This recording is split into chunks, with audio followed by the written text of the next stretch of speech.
A Wits PhD student has put South Africa on the map. Nokwazi Mphuthi has won a US award for the Best Emerging Research Journal article for 2018. Mphuthi is from Kanyamazane township near Nelspruit. Her research looked at basal beam light movements. She joins us now in studio to tell us about her research.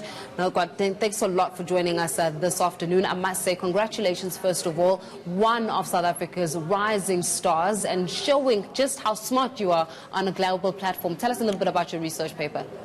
Hi Faith, thank you so much for having me. Yes, the award actually is awarded to a student or an early career researcher whose work was deemed to be outstanding by the editors of the journal for the year 2018. So the work which we're doing is a collaboration between Wits University and the South African Astronomy Observatory, and it looks at creating and studying patterns of light and their applications. So just as human beings have different faces, light also has different patterns. So the research itself stems from a long-standing debate, if you will, in the research community, which seem to have suggested that certain patterns of light can travel through air without encountering any distortions. So to try and circle this dispute and clarify the confusion, we conducted a study to investigate how these patterns of light behave under different weather conditions. And we found that the answers are not straightforward or forthright, but rather a question of how severe the conditions through which the light travels. You see, you're saying all of this with convictions, but I was actually reading an article on you, and somewhere there you're quoted as saying, and I quote, "The transition from doing land surveying, which is the bursary that you got, was not easy, and there are many times when I felt like I was not good enough." Why did you not feel like you were good enough?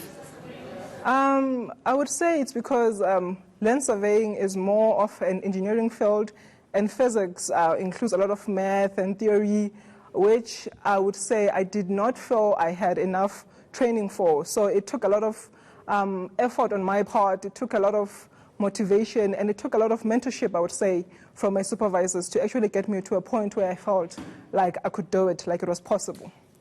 And when you finally realize that actually you're onto something, I mean, your research paper speaks about how you're trying to disprove this long theory, right? It's a long-held belief that the type of light, which is basal beams, can remain the same even after being transmitted in outside environments.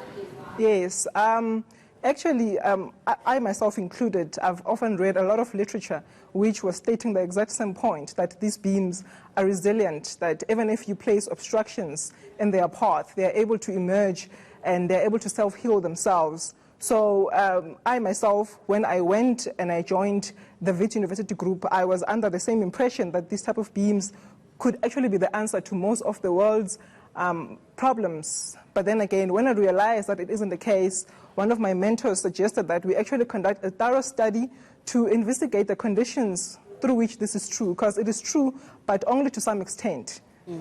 Nokwazi, you know, I'm going to put the research aside for a little bit. I want to talk about you for a second here, because even your story says that the journey where you are right now was not always easy. And you're saying that a lot of children, especially young people from Kanyamazane, don't often get an opportunity to go to university, and so they fall by the wayside. So what message would you say to them, to a young girl who looks at you and thinks getting a PhD is absolutely impossible, never mind getting any form of education, to being recognized on a global platform? What would you say to that girl who also has hopes and dreams and feels like the situation is completely hopeless?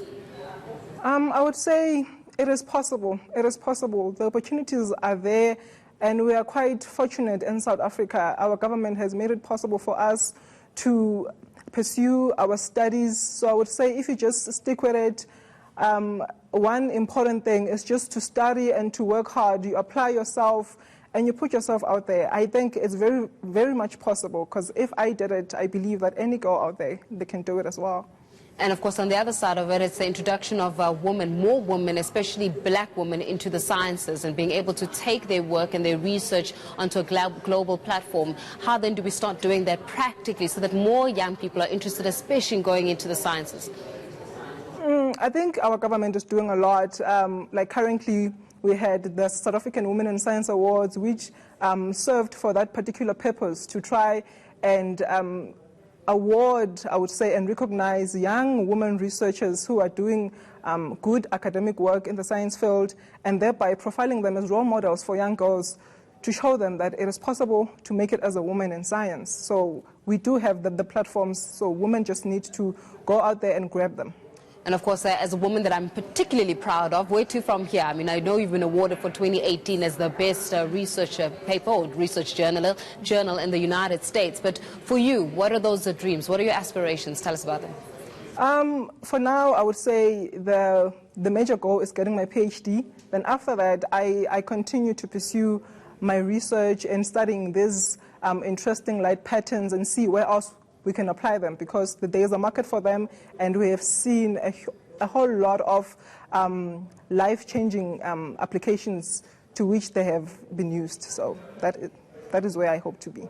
Because I'm exceptionally and particularly proud of you, and I do know that South Africa is quite proud of you and the work that you've done, but most importantly for staying the course and for actually proving the fact that you can do it. If you're from Kanyamazane in Nelspruit, you can actually rise up and actually be recognized on a global platform for the work that you do and for the hard work that you do. So I'm exceptionally proud of you, and we wish you nothing but the best for your future endeavors. A PhD student, Nokwazi Mphuthi, giving us the latest details as she's been awarded. She's been literally awarded for Best Emerging Research Journal article for 2018 in the United States for her research on Bessel beams. So that is something that hopefully we get to see, not the last of her when it comes to her research, but most importantly, some of the discoveries, man. South Africans doing amazing things out there.